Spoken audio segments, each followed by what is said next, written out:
In today's video, we're going to talk about the 6 signs that predict divorce. And this doesn't just mean divorce, it can also be true of any relationship. It's something to watch out for and can be really harmful. These 6 signs come from the 7 Principles of Making Marriage Work, a book by Dr. John Gottman. And they come from his research in the Marriage Lab in Seattle, where he studied relationships and marriages that came in, and he was able to figure out signs that predicted whether or not those couples were going to last for the long term or eventually get divorced.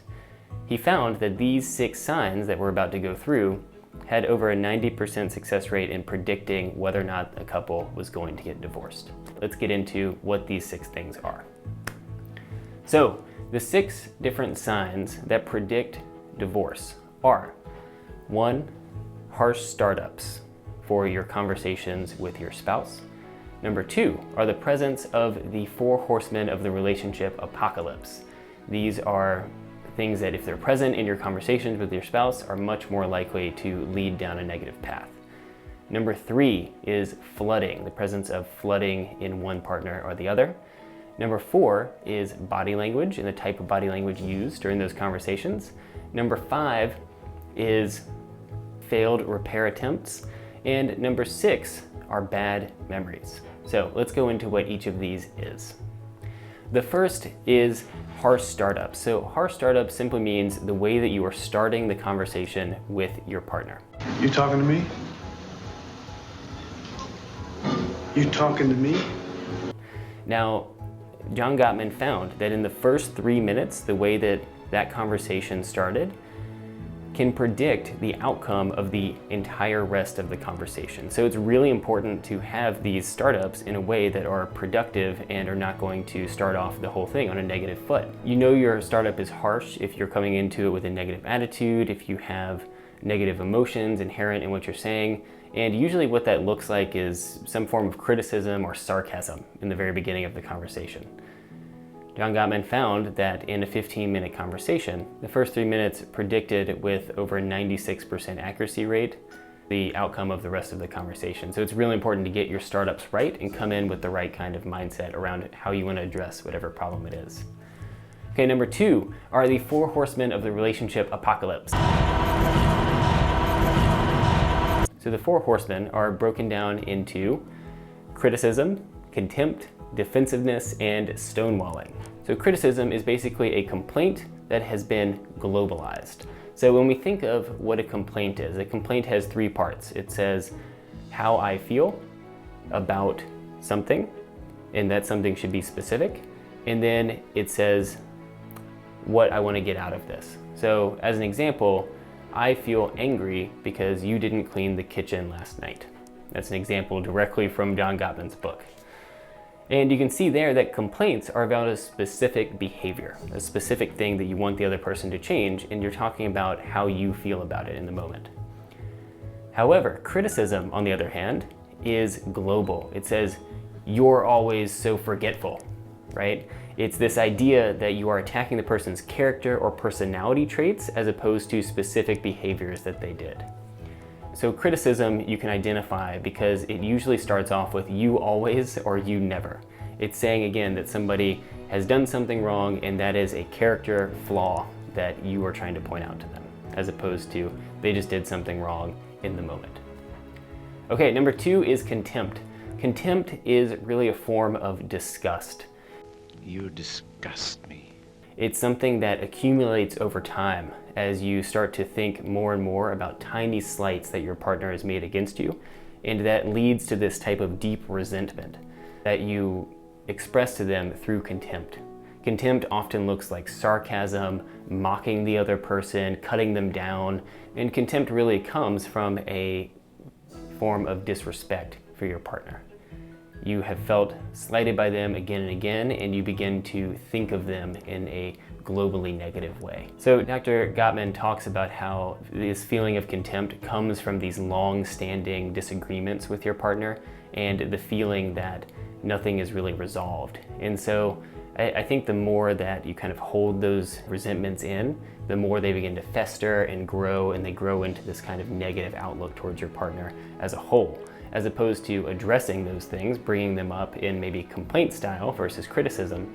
and that will help you address those over time. If you don't, they build up, there's a resentment there, it turns into disgust and contempt.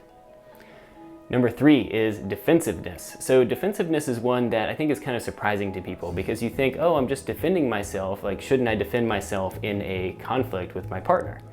Well, oftentimes people think that defensiveness will be helpful, but it's actually not. Usually what it does is it creates the alternate reaction in the partner. They get angrier, they start attacking more, they feel unheard. And I think that that is because what Dr. Gottman talks about with defensiveness is that what it really is you not taking ownership of your part in the conflict. In every conflict between partners, both partners always have some amount of culpability. However, in defensiveness, you're really saying it's not my fault. So defensiveness is really casting blame on the other partner, and that's why it becomes such a harmful thing and is one of the 4 horsemen. Number 4 is stonewalling. So stonewalling is something that Dr. Gottman talks about coming up after the other 3 have already been present in a relationship for a while. And it's really because one partner feels like they can't handle what's going on and what's being said by the other partner. And so what they do is they just shut down. Stonewalling means that you're shutting down. The example that he gives in the book is a husband coming home from work. The wife starts talking to him about something and he immediately goes and turns on the TV and doesn't talk to her at all, tunes her out. That is a sign of stonewalling. And stonewalling can be really harmful because it says that one person, at least in the relationship, is totally clocked out. They don't want to engage anymore, and this usually happens after a couple has been fighting for a long time. Hopefully that couple is going to therapy or going to get help in some other way, but oftentimes it doesn't happen that way, and couples can just exist on that plane for a long time. So those are the 4 horsemen of the relationship apocalypse. We had criticism, contempt, defensiveness, and stonewalling. So that's just number 2 of the 6 things that predict a divorce rate. So what's number 3? Number 3 is flooding. Flooding is actually inherent in stonewalling. So what flooding is a physiological response to the feeling of being attacked or the feeling of conflict. What a lot of people will do is they get so activated in the moment of a conflict or an argument or a conversation that they can't handle it. They get overwhelmed physiologically and their body shuts down. And when somebody gets flooded and overwhelmed, biologically speaking, we are just not able to creatively problem solve. Our body is in fight or flight response. And so because of that, you're not in a position to work things out with your partner, talk through things in a very productive way. Flooding statistically happens more to men, but it can happen in either partner. And it leads to divorce for several reasons, but the most important one that Dr. Gottman mentions is that flooding is a sign that one partner is so emotionally distressed in the relationship that they have to shut down, and that's a bad sign. Okay, number 4 is body language. So Dr. Gottman doesn't go into too much detail here, but body language is basically what you can observe in a fight as far as is one person becoming flooded, and you can tell that based on their body language. Are they shutting down? Are they not making eye contact? A lot of the things that come with flooding are heart palpitations, feelings of not being able to concentrate. And I think what's really important here is that this gives you an opportunity to check in with your body in the moment of this conflict. I've brought this up in some other videos, like for example in Crucial Conversations, but so much of conflict and how we handle conflict with our spouse or another person is being able to pay attention to our emotional and physical state in the moment. And so when that happens and you start to notice that flooding taking place, you have to pay attention to the body language that you're exhibiting and be able to calm down in the moment. All right, so number 5 are failed repair attempts. Repair attempts are any kind of opportunity for one partner to try to repair the relationship in the moment. And that can look like a lot of different things. It can look like trying to crack a joke or be silly, try to sticking out your tongue, or it can be something that's a little bit more angry. It can say, hey, don't yell at me, right?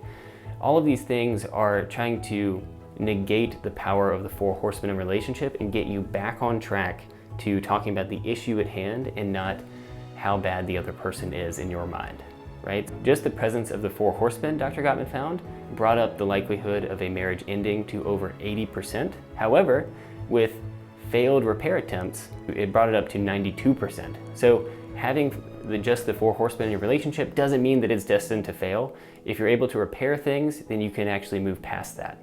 However, if your repair attempts are failing, then that's a bad sign.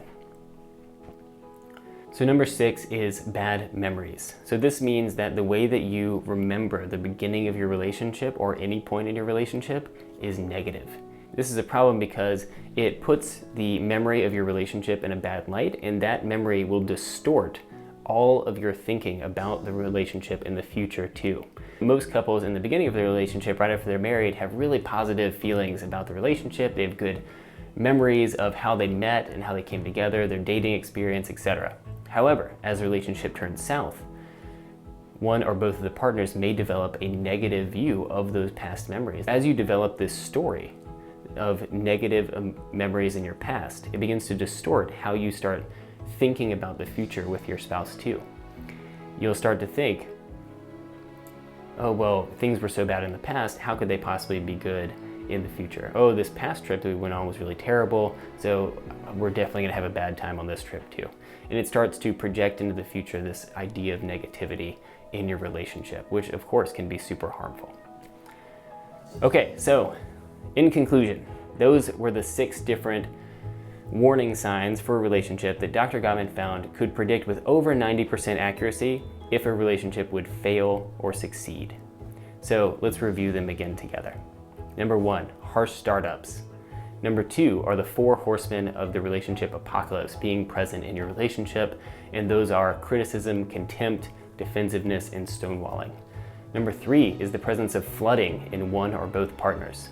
Number 4 is negative body language, and specifically the inability to handle signs of flooding when they come up and be able to avoid that experience of flooding. Number 5 are failed repair attempts, and number 6 are bad memories, especially of the beginning of your relationship. So I hope that identifying these warning signs is helpful to you, and I hope that you can begin to kind of watch out for these in your own relationship. I'll have another video that I'll post here that will go into detail about how to actually fix these things in the moment so you can begin to heal your relationship over time. Thank you so much. Like always, if you liked this video, please give me a thumbs up and subscribe to my channel. I'll be posting more content like this. And if you think this video could be helpful for someone that you know, please share it with them. Thank you so much.